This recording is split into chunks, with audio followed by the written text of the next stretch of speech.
Hello. Hi, everyone. Hello. Hi.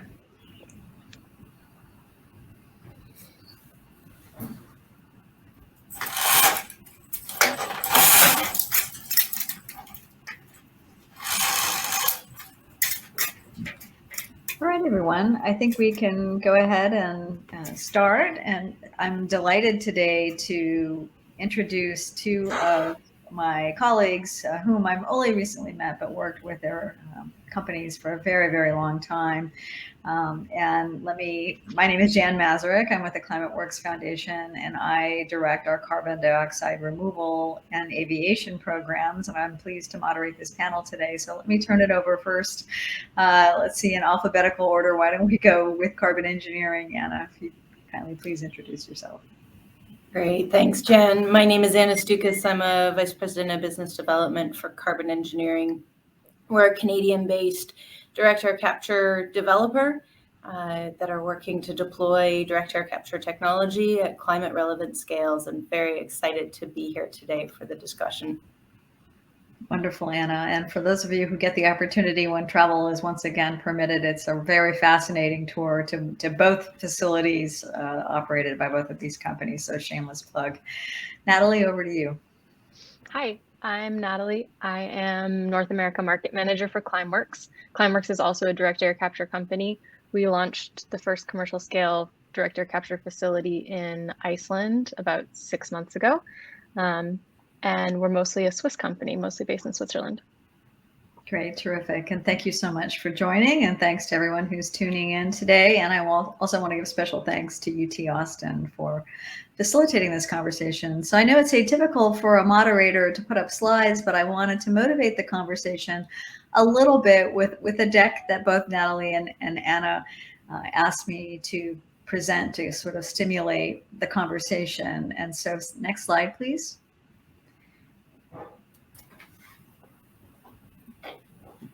Great. So why do we need carbon dioxide removal? I think most of you know, and this is using the GCAM modeling system and a reference scenario, and the scenario going to carbon neutrality by 2050.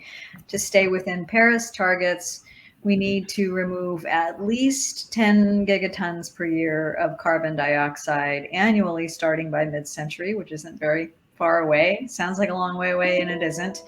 And then we need to do that for many, many years to come. And we need all sorts of solutions, but ideally, given sort of the long times that carbon dioxide stays in the Earth's atmosphere, we need very durable, permanent, non-reversible solutions, in addition to those low-cost natural solutions that we can and must be deploying today. So as you can see from the chart on the right, we imagine that we will get there through a blended portfolio of both natural solutions, such as preserving peat, restoring peat, reforestation, soil carbon in some places where there is great potential to scale, and then the whole spectrum of technological solutions, of which direct air capture is one of them. So next slide, please. So I borrowed the data on the left from our colleagues at the Rhodium Group. They are a consulting group. They led much of the modeling work around Build Back Better and what it would take for the Biden administration to present their targets last year at the COP. And several years ago, we asked them to take a look at direct air capture, where it was and where it was going. And here you can see their cost projections. So presently, and I know that Natalie and Anna will be able to help fuller populate the data here that you're seeing, but by 2030, we expect to be at $250 a ton by, and this is in 2018 dollar amounts. By 2040, we hope to be down to $200 a ton, and then by 2050, $150 a ton. And certainly policies in the United States and Europe and other places, such as tax incentives that we see already in the 45Q, as well as performance standards that we see in California's low carbon fuel standard, will help drive those costs down even further. And then, as you see on the chart on the right, which is not not a great chart, but I borrowed it from the International Energy Association, IEA. It's just a quick description of the amount of carbon removal, and unfortunately the X and Y axis kind of are not very useful data, but to give you some color, there are currently 19 direct air capture plants operating worldwide, capturing about 0.01 megatons of CO2 a year. And there is a 1 million ton CO2 capture plant that's in advanced development here in the US, which you'll be hearing a little bit more about. As our colleagues from ClimateWorks mentioned, the latest plant to come online in September 2021 is capturing about 4 kilotons of CO2 for storage in basalt formations in Iceland. And in the net zero emissions scenario by 2050, we expect to scale up to 85 million tons of CO2 per year by 2030 and roughly about a gigaton by 2050. So this level of deployment will obviously require several more large-scale demonstrations to refine the technology and the costs. And then one more slide, please. And how far away are we? Well, we're a lot closer today than we were in 2020. We had some absolutely enormous wins driven largely by the Biden administration and the US Department of Energy that will be highly supportive of direct air capture. And most notably, I'll flag the $3.5 billion a year to build 4 DAC demonstration facilities in the United States. There's also the carbon negative shot. The Chinese approached the United States with a very powerful interest in a collaboration that they announced at the COP around direct air capture development. So I will stop there. Aviation is another really important area where we might incent the production of DAC through the use of e-fuels. So policy is very much a big part of this picture. I would say that the science is already there. We just need customers and we need to build these facilities to scale. So with that, I will turn the floor over to my panelists to sort of start with the first series of questions around technological deployment and readiness. So Natalie, would you like to start? Sure, yeah. Yeah, I think direct air capture has a ton of potential, and there are many different methods for going about it. And I think as an industry right now, we're seeing the acceleration of a few of those methods, but there are other methods that need to develop as well. So ClimateWorks specifically is really focused on a solid sorbent technique, which allows us to operate with renewable energy in a modular scale. And that's really been our focus. But I think that one of the things that I'd like to hear the rest of the panel talk about are the other technologies that are emerging and some of the opportunities that exist to support the development of the ecosystem and really making sure that we're taking a technology agnostic approach to policy. Because it's super important that we have many different solutions and try to find a way to basically remove as much carbon as possible at scale. Absolutely. And, Natalie, just building on your point, I think it's absolutely imperative that policy developments are performance-based rather than prescriptive, because technology is always going to innovate at a speed faster than the regulations and the policies can evolve. And so having performance-based policies and regulations will allow incentivization of the behavior that you're trying to incentivize without prescribing exactly how that's going to be done. And that's why you see 2 companies that might otherwise be considered competitors collaborating together on panels and on policy work, because we recognize it's absolutely critical for this to be driven across the entire industry. From a carbon engineering perspective, our direct air capture technology has an aqueous or a liquid front end. Our air contactors at the front end are actually modular. So you take one module and you string them all together. We then bring all of that capture solution together into a centralized processing unit. So we can leverage the economies of mass manufacturing with the front end of our plants and economies of scale with the back end of our plants, where in particular we're needing thermal energy in order to process things. We also require renewable electricity for our plants. One of the things that I think is also critically important that we know with any of our direct air capture technologies is that we have the ability to pair with renewable electricity in places where there might not be a grid, or the grid might not have capacity to absorb additional renewable electricity. So we can help to accelerate the deployment and the rollout of renewable electricity without just creating competition for those green electrons. Some really cool things there that I think all come together. From our perspective, our business model involves, our core expertise is the ability to capture carbon dioxide out of the atmosphere. From there, you can either put that carbon dioxide back underground where it came from, just like ClimateWorks is doing, or you can combine it with clean hydrogen to create products like drop-in compatible low carbon fuels. Yeah, I think one of the things that Jan touched on a little bit is the scale of this problem. So we're really looking at the need to remove between 500 to 1,000 billion tons of CO2 from the atmosphere before the end of the century.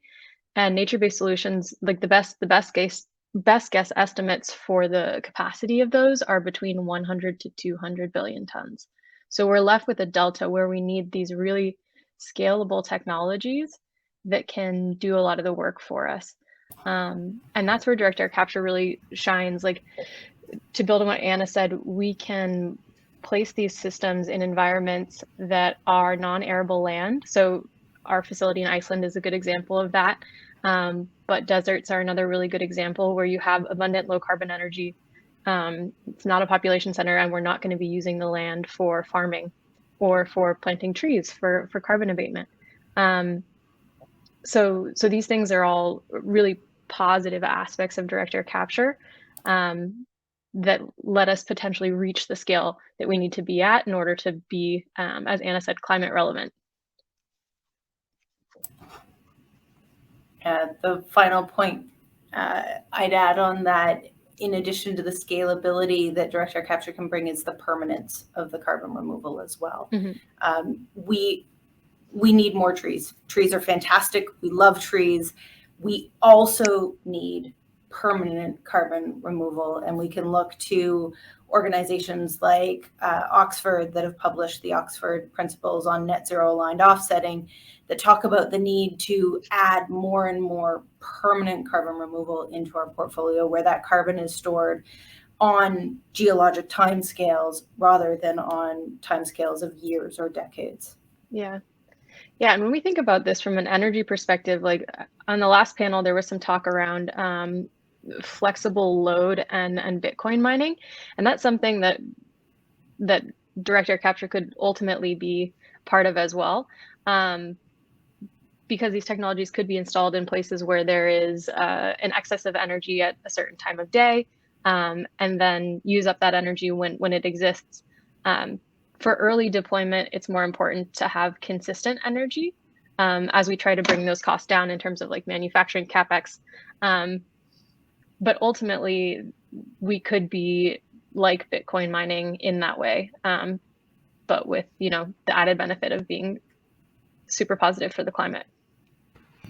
I want to really underscore the point that both Natalie and Anna have made here about the compatibility or potential compatibility between direct air capture and renewable energy sources. And so much leading up to the conversations around Build Back Better, we heard that there was a concern that somehow favoring one of these or the other would be a zero-sum game. And I think you've both pointed out that direct air capture has the potential to serve a load balancing function. And from my view, if we do go to an 80% renewable scenario in the future, there will be so much overgeneration and excess capacity. There'll be plenty of power to go around for all. So I think that's a really important point. And I would also underscore, Natalie, at least, we know that your facilities are operating both on renewable and geothermal at present time. Is that right? Mm-hmm. Yeah, the facility is entirely on geothermal currently in Iceland. Can you describe for our audience a little bit, I always try to talk about this or want to show a video, what happens to that CO2 once it is removed from the atmosphere and injected into the basalt? Yeah, so the thing about direct air capture that Anna touched on briefly is that what you end up with is like basically a pure carbon gas, and it even can be food grade. So it can be used for a lot of different things. What ClimateWorks is currently doing and what we think is going to be our focus for the near future is mineralization storage. So what that means is we work with partners actually who take the CO2 and use a natural mineralization pathway to store that CO2 permanently as rock. So CarbFix is our partner in Iceland. And what they do is they take what's essentially like a super bubbly water and inject that about 1,000 meters underground into a basalt layer, and it forms a carbonate. It's a natural process. There's no chemicals used. It's not like a high pressure injection like a fracking would be. So it's a, as far as we know, like I'm an ecologist, so I don't like to say that there are no ecological consequences to anything. But as far as we know, it's the safest and most ecologically friendly way to store carbon. That's really helpful. And I think one thing that might be useful to stress to the audience as well is the degree to which CO2 today otherwise for industrial uses is primarily manufactured and then stabilized with gases in order to ship it around. Anna, did you want to comment on that at all? Well, I think, two pieces on that absolutely the CO2 that we use today is often coming from fossil sources. And as we look toward carbon neutral and then carbon negative projects, as well as permanent carbon removal, that critical component of atmospheric carbon dioxide rather than fossil carbon dioxide is a key differentiator, particularly when we're talking about carbon removal, as well as when we're talking about any kind of carbon product where the carbon gets released again when you use it. So fuels being a perfect example of that. If you're taking fossil CO2, like from a flue stack, and then combusting it, all you've really done is added a diversion before that CO2 ultimately goes from the geosphere underground up into the atmosphere. Whereas if you're capturing your CO2 from the atmosphere, it's essentially allowing you to create a closed loop and recycle that CO2 over and over again in a way that's much more sustainable.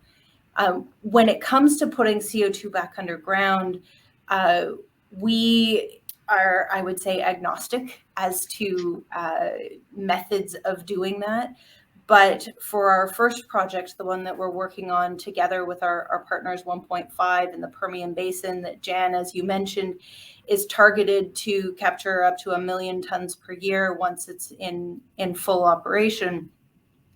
That's using geologic storage through conventional geologic storage means. And we get a lot of people saying, well, are you really just like, they imagine a giant empty hole underneath the surface of the earth that is getting blown up like a balloon.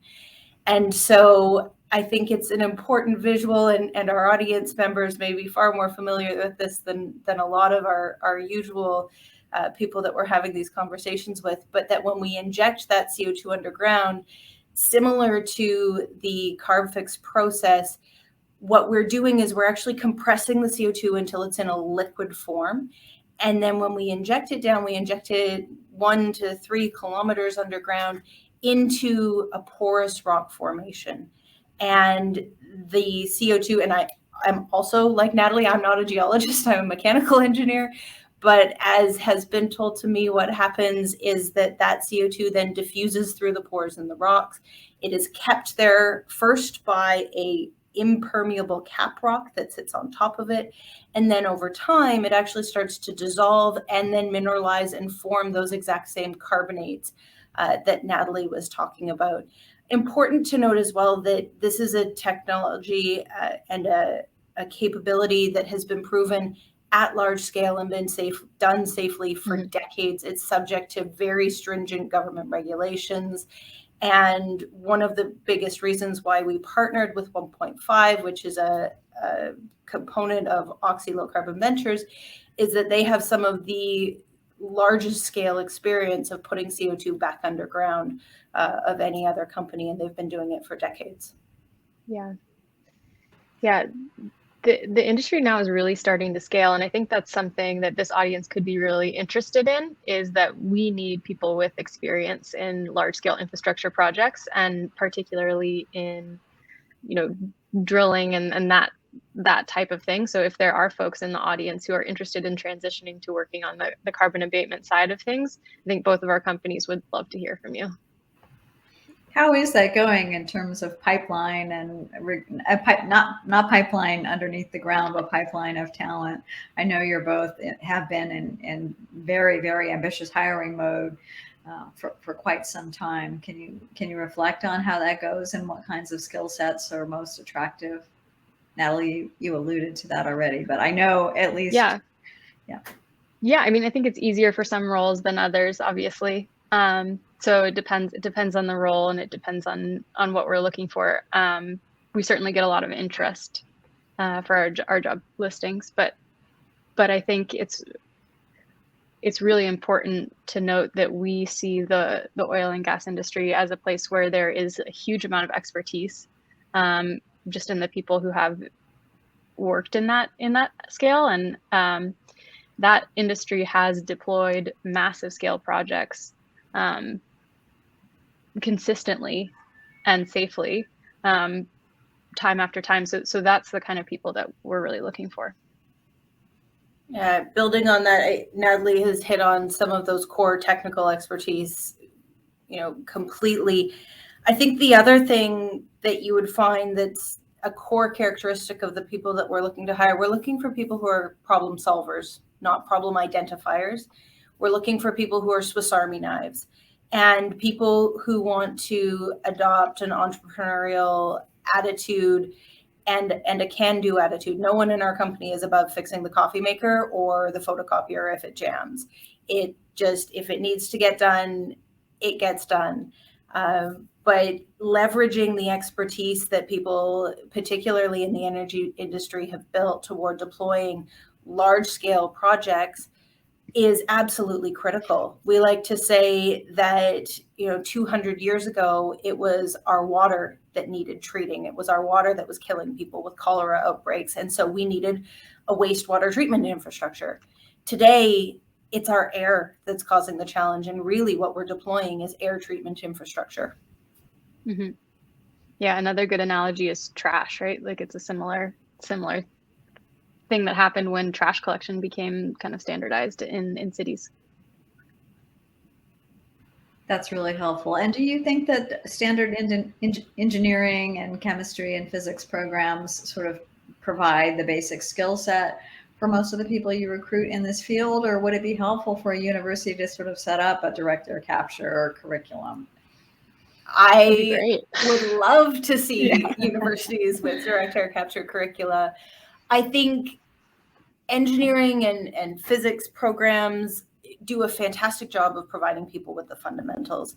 Some of the core things that would be great to see more commonly taught are really that focus on problem solving and how you approach solving problems, because so many things in engineering, you can look up the formula in a textbook, but you need to know how to approach the problem and how to design that challenge of problem solving. I think more focus on energy systems, starting with what is an energy system, and then talking about how are our energy systems all interconnected components, and how does everything relate to each other, would be fantastic to see. And finally, this is my own personal bias. I am a graduate of a co-op program where every other term I was able to go out and do a work term and get real world industry experience.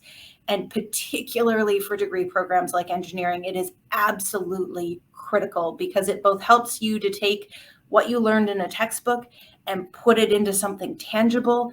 It lets you figure out what you like and what you don't like. And it makes you so much more employable when you graduate from an undergrad program. Mm-hmm. Super, super helpful insights. And a shameless plug to UT. I know many years ago they poached one of my advisors, Dave Allen, who was very much a systems thinker in energy. So I know that you have that deep and embedded resource there at UT. I see that we have one question in the chat, and I don't know if you wanted to pause now to take that, or if you wanted to continue on with Sure. Shall we pause for that? And so I think the question is, do these systems remove all forms of greenhouse gases, or such as methane, which is, you know, super high impact, or is this CO2? Currently, we're just focused on CO2, and that's, I think a lot of the issues that we're having environmentally have to do with acidification of the ocean, as well as just the length of time that CO2 lingers in the atmosphere. So when we look at what's going to happen in 100 years, if we stop emitting methane, the effects of the methane will dissipate much more quickly than CO2, unfortunately. Yeah, we focus as well directly on the capture of carbon dioxide. As we process the atmospheric air that comes through our process, we do, for example, co-capture particulate matter that happens to be entrained in the air, but that's not our core focus. Our system is designed to be able to deal with those things and to be able to filter them out. But our core focus, again, is on the carbon dioxide. And I think that's a fabulous segue into the next question that I'm seeing in the chat. We get asked all the time, should you put your plant in a super polluted area, or is there a place that's going to have more carbon dioxide? The really interesting thing about carbon dioxide that makes it such a challenging greenhouse gas is its near uniform distribution across the surface of the earth. You see something like a 5 to 10 parts per million variation from the poles to the equator, and CO2 mixes very, very quickly. So unless you're actually attached to that flue stack, you basically integrate back to the average atmospheric concentration very, very quickly. So you're not so much driven by where would you think you might have more carbon dioxide, and instead able to focus on things like where can you co-locate with the best sources of renewable electricity? Where are the best locations where you can also put that carbon dioxide back underground? Or if you're looking to produce fuels, you know, can you co-locate with hydrogen hubs as well and take advantage of those synergies rather than wanting to be, say, in a large industrial park?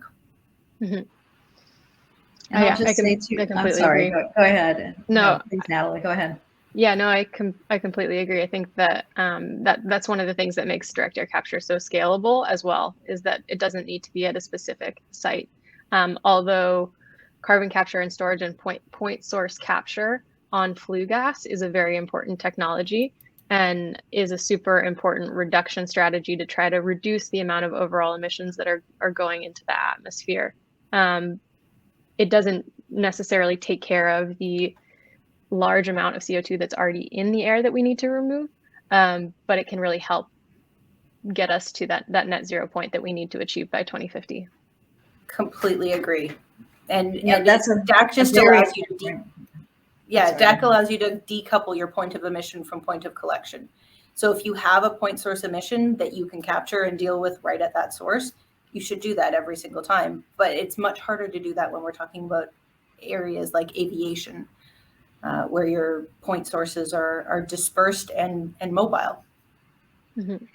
This is a very important distinction, and I know that the many of our academic colleagues who came up with this terminology weren't really sort of thinking about the confusion that it would unleash. But if both of you could just again help disentangle direct air capture from carbon capture, utilization, and storage, I think that would be really helpful for this audience as well. I mean, I know you've both talked about it, but just what's the difference? Yeah, direct air capture is really about capturing the CO2 out of just the air, so that the air that's around us all the time. Carbon capture and storage is about reducing the amount of CO2 that comes out of an industrial process, like a flue gas. They're similar, they can be similar technologies in terms of some aspects of the sorbent that are used and the desorption process, but they're really meant to do different things. Yeah, and you know that focus on abatement or emission reduction is absolutely critical. I love Swiss Re's quote of "do our best, remove the rest." So that doing our best piece is we absolutely need to be reducing our emissions and abating emissions, preventing emissions from getting into the atmosphere in the first place where we can. Mm-hmm. Where we can't, we then need to look at permanent carbon removal as a way of counteracting those emissions. That concept of net zero, one emission needs to be added with one negative emission. 1 + 0 doesn't equal 0. You need 1 + -1 to get to 0. And as Natalie mentioned earlier, 95% of the problem is already up in the atmosphere. Mm-hmm. And so we not only need to get to net zero in our daily operations, we also need to clean up the last 200 years worth of mess that we've made.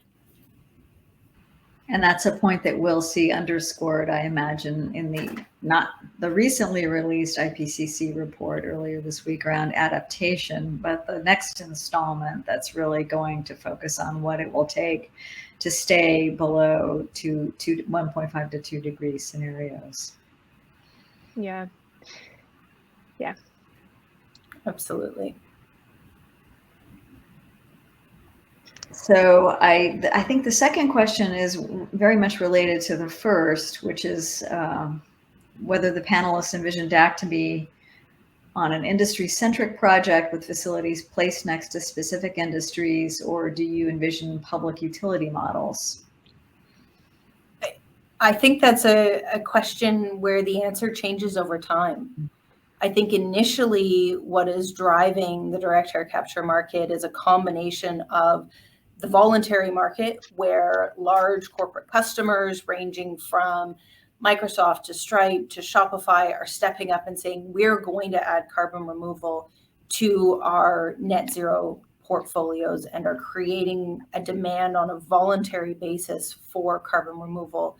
In addition, we're seeing regulated markets driving demand. For example, California's low carbon fuel standard added direct air capture to geologic sequestration as a method by which you can earn compliance credits under that California low carbon fuel standard.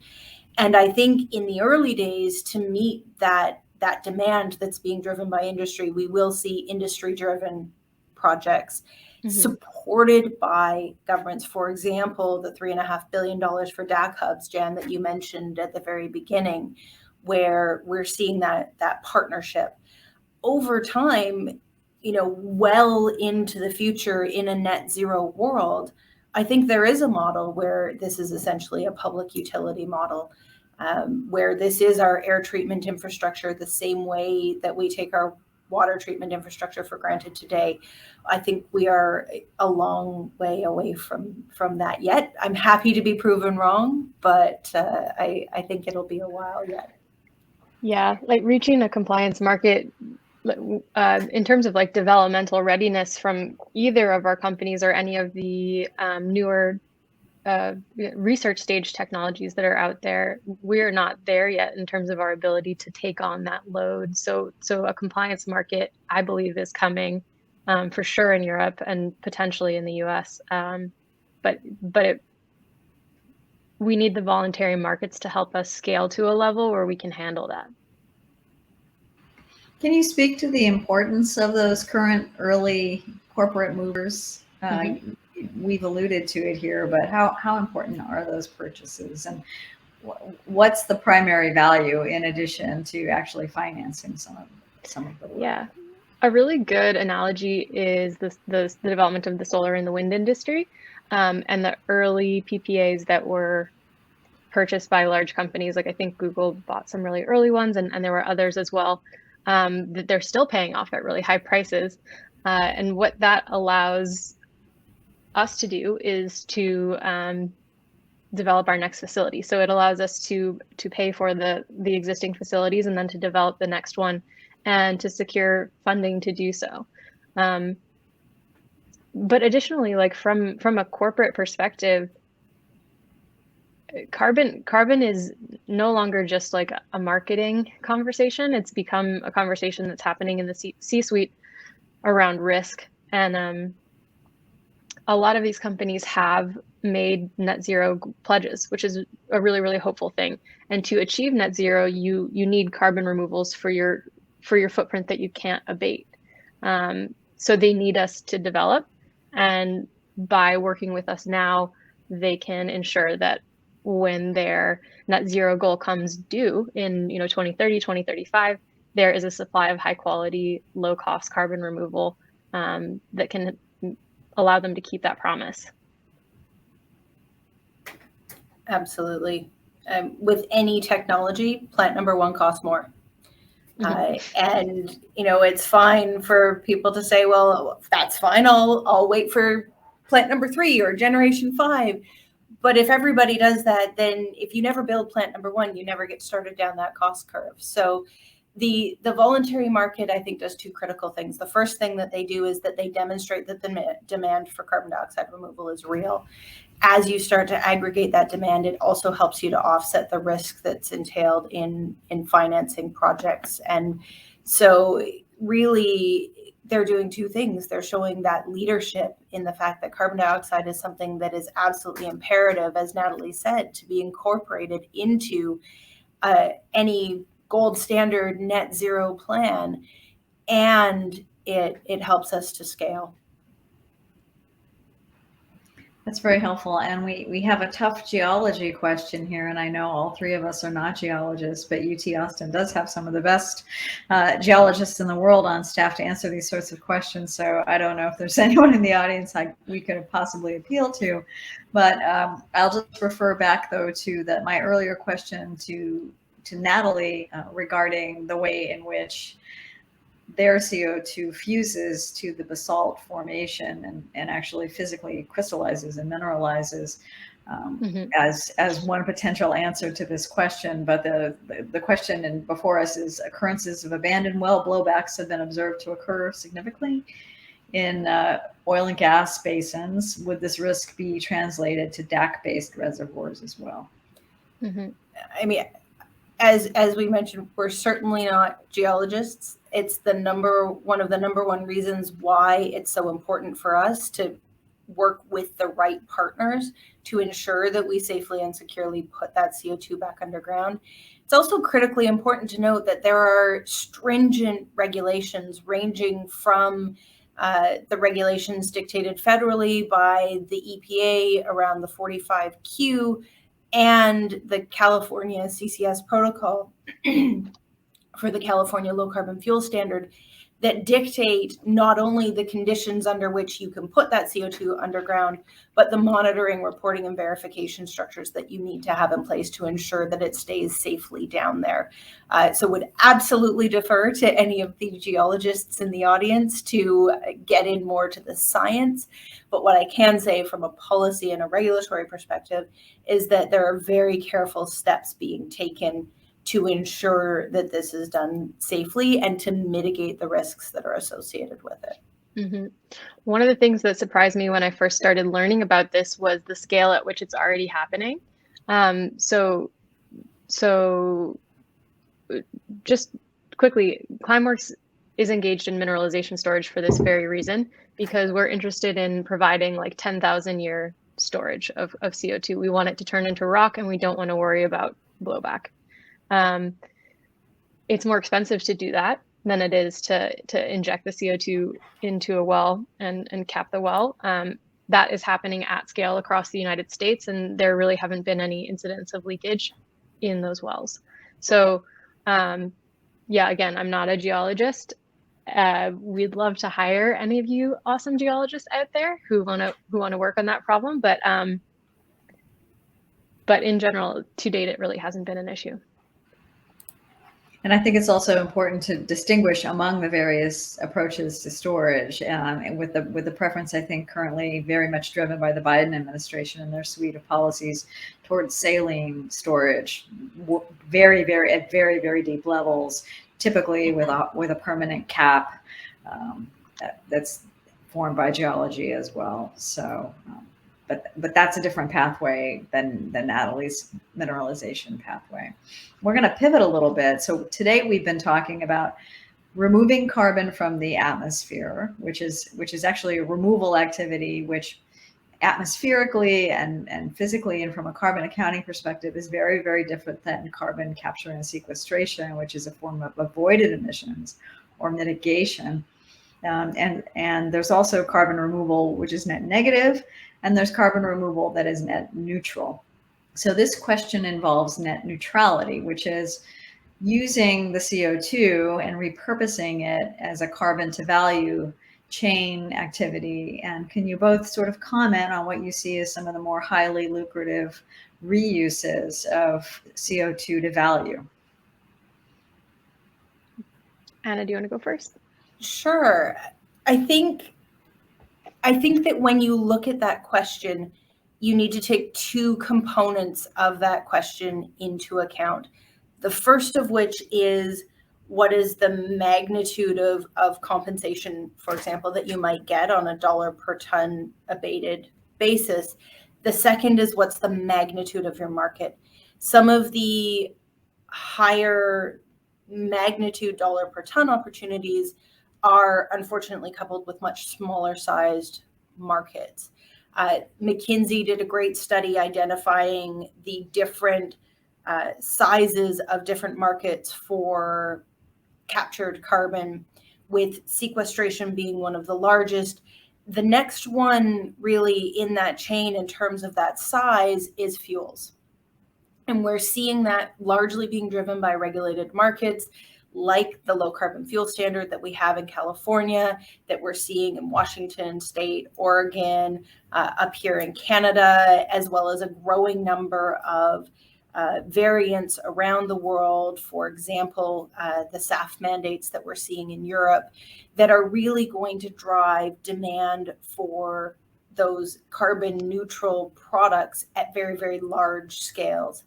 So that's where we've chosen to focus when it comes to our initial entry into carbon utilization products, if you will. But there's certainly ones where you see much higher dollar per ton value in smaller sizes. And Anna, I was just on a call with some colleagues in the administration this morning, and I was scolded several times for using acronyms. Do you want to break down SAFs for our audience? Absolutely. And, engineers love nothing more than a good 3-letter acronym. So SAF is Sustainable Aviation Fuel. So fuel for the aviation industry that is specifically sourced from biological or waste-based sources or captured carbon dioxide. And on that, we believe very strongly that, again, you need to look at the provenance of that carbon dioxide when you're considering the life cycle carbon intensity of those fuels that are being produced. So when we look at decarbonizing aviation, there are not a lot of options. When we look at short haul flight, there are absolutely some exciting developments happening in terms of battery and hydrogen powered aircraft. There's the overall initiatives around efficiency and improvements on that front. And then you have the opportunity to displace some of the fossil fuel that's being used in that aircraft with sustainable aviation fuel, and you need removals in order to deal with the residual emissions that are coming out of that tailpipe. So it's really that multi-pronged approach that we see. And in particular in Europe, we're starting to see mandates that are demanding a minimum threshold of sustainable aviation fuel incorporated into any given fuel supply. And we're starting to see potential for some of those incentives to be included in the US as well. And additional incentives like blenders tax credits that could further direct some of those renewable fuels towards the aviation industry instead of just renewable diesel, where I think the biggest part of the demand is shown right now. Mm-hmm. Yeah, like this kind of leads into the next question a little bit that I see in the chat here, which is about basing our business model on the 10,000 years of storage. So right now and into the future, the largest market, as Anna said, is the removal and storage market, just because so much CO2 actually needs to be removed. And currently, the prices on the voluntary market per ton of carbon are the highest that we can get anywhere. So both of the factors that you touched on are biggest in that field. What both of our companies do is just the direct air capture portion. So we can plug this technology into any other process. It could be carbon black production, it could be using the CO2 for greenhouses, food production. A lot of industrial processes need CO2.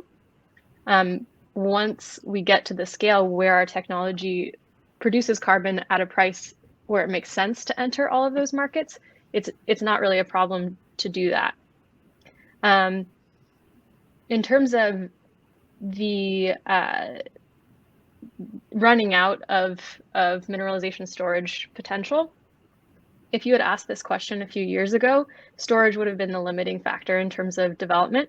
But there's been a lot of really exciting development on that side of things, and I think there's a lot of different research and new companies that are doing CO2 storage. But no, there's enough basalt under Iceland, I think, to store all of the CO2 that humanity has emitted since the beginning of the Industrial Revolution, and that's just there. That doesn't take into account the fact that basalt is one of the most prevalent minerals globally, and that's also not the only mineralization pathway that exists. So there are other forms of mineralization that can be done with CO2 to store it permanently, again, as rock, as different types of rock. And this is another question where the right answer is we need an all of the above approach, and that all of the above approach is incredibly robust. There is enough saline storage underneath the Permian Basin alone for the US to go carbon neutral or net zero. I believe the US could go net zero tomorrow and not fill up known storage reservoirs in saline storage for over 500 years. Mm-hmm. So the volumes that we have available today are vast. And just like as the value of doing something increases, you invest more resources into the exploration. Our known resources today in terms of saline storage, depleted oil and gas reservoirs, and existing proven mineralization technologies is nascent compared to where we could potentially go. So we already know that we have billions of tons of storage capabilities through the reservoirs that have been characterized as of today, particularly with the saline storage. And these new and emerging mineralization pathways are simply going to give us more opportunities to store that CO2 permanently. Mm-hmm. The critical thing, I think, is that we're doing like for like. We're looking at storing that CO2 on geologic timescales rather than on biologic timescales. Mm-hmm. Yeah, which is sometimes hard to understand, right? Like when you say 10,000 years, it's like, what does that mean to any of us, really? And to a geologist, it's like a flash in the pan. Yeah, it's nothing. Yeah. And in terms of accrediting approach, I know that Carbon Plan and Carbon Direct, and I'm happy to pop these things into the chat, have just produced in the last several days analyses that would calibrate the value of the removals purchased to permanence as one of the key criteria for that. So in many regards, 10,000 years would be far superior to a 60 to 100 year approach. From that vantage point. Yeah, I think you also see that in the Science-Based Targets Initiative. They call out permanence of storage as important. Yeah. I see two additional questions in the chat. One, again, going to the sort of proximity of DAC to activities such as flaring. And then we have more of a segue into a policy-related question. So any preference as to which you want to answer in what order? I think the question on flaring goes right back to the point that we made earlier, which is we need both. We need point source capture technologies, and we need direct air capture that is focused on dilute source capture. So our direct air capture technologies are not focused on the flaring space or capturing CO2 from flaring operations. That being said, it could be a very interesting opportunity for point source capture to investigate further, and we need both. Yeah, if you're specifically interested in point source capture, there's a company called Svante who is worth looking up. And they're located up in they're just down the street. Carbon engineering, yeah. exactly. Yeah. We did a site tour there. Fascinating company. Really interesting. So next question, which is very close to my heart, is what, and I know particularly Anna, Carbon Engineering has spent a lot of time looking at this beyond sort of a price on carbon measure, which we know is happening in the EU ETS and in China, but probably trading at levels that are lower than where direct air capture is today. Can you speak to, and you've already alluded to California's low carbon fuel standard, but what federal policies do you see as being the most helpful in driving this? And Natalie, we'd love your perspective too on how that looks in the European context. So Natalie alluded earlier to finding market opportunities that are driving those higher prices in terms of dollars per ton. And Jen, you summarized it beautifully to say that the carbon taxes and the cap and trades tend to trade at those much lower values that would address, at the risk of adding in something worse than a three-letter acronym of being just industry jargon, but the left-hand side of the abatement curve. So if we look at the cost per ton to abate carbon in any given sector, you have things at the left-hand side of the curve where at the starting point, it actually saves you money to reduce your emissions. This is following all of the advice my mother always told me to do. Walk instead of get a ride, put on a sweater instead of turning up the heat, turn off the lights when you leave a room. The next chunk, as you progress from left to right along that curve, are the things that are really incentivized by carbon taxes and cap and trade, things like switching to more renewables, where the dollar per ton of carbon abated cost is still relatively low. As you get over to the right-hand side of that curve and you get into things like heavy industry and transport, the price that it costs to abate that single ton of carbon increases exponentially very quickly into the hundreds and even thousands of tons, or where there might be no known solution at all. Aviation being a prime example of that, transport as well.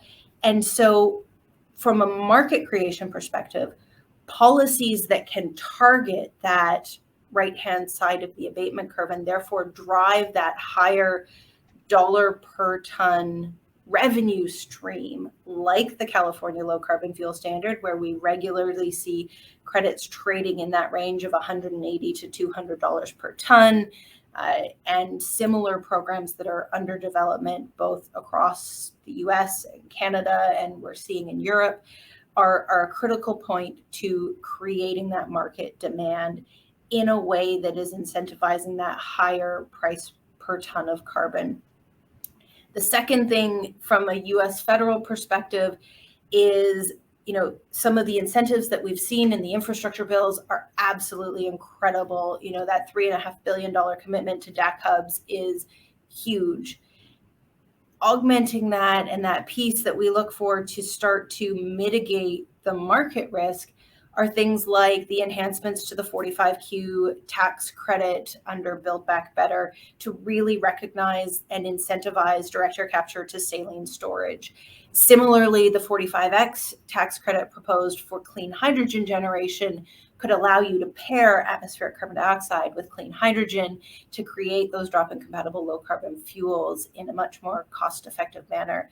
So there's a whole suite of things under Build Back Better that we're very excited about and hope to see go forward. And I know our US policy team spends a lot of time focused on. That's great. And Natalie, did you want to add anything on the policy side? No, I mean, I agree. 45Q is probably the specific thing that can be done right now that we would love to see. it will not only encourage what we do, but will encourage the point source capture that folks have been asking about. And will really make those technologies more accessible as we bring our costs down and scale our manufacturing to do so. So that would be the primary policy objective that we're interested in the U.S. right now. Internationally, I'm really not an expert on the European policy stuff, so could get back to you on that one, but I'm mostly focused here. I think starting from a European perspective, starting to see the recognition that carbon removal, and in particular technological carbon removal, needs to start to play a role in reaching 2030 targets is incredible. I think the UK added in a 5 megaton target for removals. That is fantastic. Similarly, starting to see the low carbon fuel policies and the sustainable aviation fuel mandates in Europe is going to start to drive further demand for low carbon fuels. And sort of that critical piece, I think, is getting removals included in the EU ETS so that organizations in the voluntary market that in the European space who are choosing to purchase permanent carbon removal can, not only be doing it out of the goodness of their hearts and because it's a critical part of their net zero plan, but it also helps with addressing their ETS obligations. Mm-hmm. That's really helpful. And I see we have one more question in the chat. And then I would love it if you would both just share any closing thoughts on topics that I failed to touch on today as moderator that you'd like to express to the group. So the final question here, I think what this question may really be getting at is the viability of the business model of the voluntary carbon markets. And I think the work we're doing right now has kind of shown that it is viable. Like we're doing really long-term, very large contracts. But as we've touched on a little bit, we believe that this will be a compliance market, that companies and states and people will be responsible for cleaning up the air in the same way that they're responsible for cleaning up their trash. So basically, like for now, yes, we're seeing a very viable carbon market. If you just look at the amount of money that's spent on avoidance credits, so traditional forestry carbon offsets, it's billions and billions of dollars.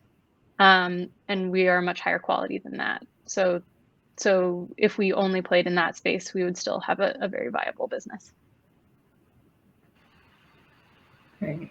And Anna, did you want to comment on that or offer closing thoughts on I share Natalie's thought on the impending compliance markets that are going to make it a requirement, not a luxury. So I think that it's not so much about the economic incentives as it's going to become mandatory to take carbon out of the atmosphere. I think in closing, here at Carbon Engineering, we are just so excited to be working together with our plant development partners around the world to be looking at deploying our technology at climate relevant scales, and to bring it back to this specific audience and what's happening in Texas. It's very exciting to be working together with 1.5 and Oxy Low Carbon Ventures on the front end engineering of our first commercial plant, and that target to be able to get to 1 million tons per year of carbon removal is something that has us incredibly excited, not only about our technology, but also about proving the scalability of carbon dioxide removal and that it can play at that climate relevant scale. So just very excited to see what the future holds. I echo some of the comments from earlier that we need more people working on direct air capture in this world, and we'd love to have you come work for us if that's of interest as well. So really appreciate University of Texas for having us today, and Jan for your awesome job moderating. Just a pleasure to be part of this panel. Yep. Couldn't agree more. And if there is a prominent alumni on this particular webinar who's interested in supporting a director capture curricula at UT Austin School of Engineering or elsewhere, I hope we've planted a bug and gotten you really excited that this is not a remote technology that exists at the bench level. This is actually scaled and scaling and very, very rapidly becoming economic, and is a very proven technology and approach to lock up CO2 from our legacy historic industrial emissions and save the climate. So with that, thank you so much, Natalie, Anna, and our colleagues at UT and everyone who tuned in today. I look forward to hearing from all of you. Bye. Bye. Thank you. Bye. So thanks, Jan, Natalie, and Anna for an excellent panel. It's time for a break. We'll be back in 15 minutes at 3 o'clock for the Industrial Carbonization panel.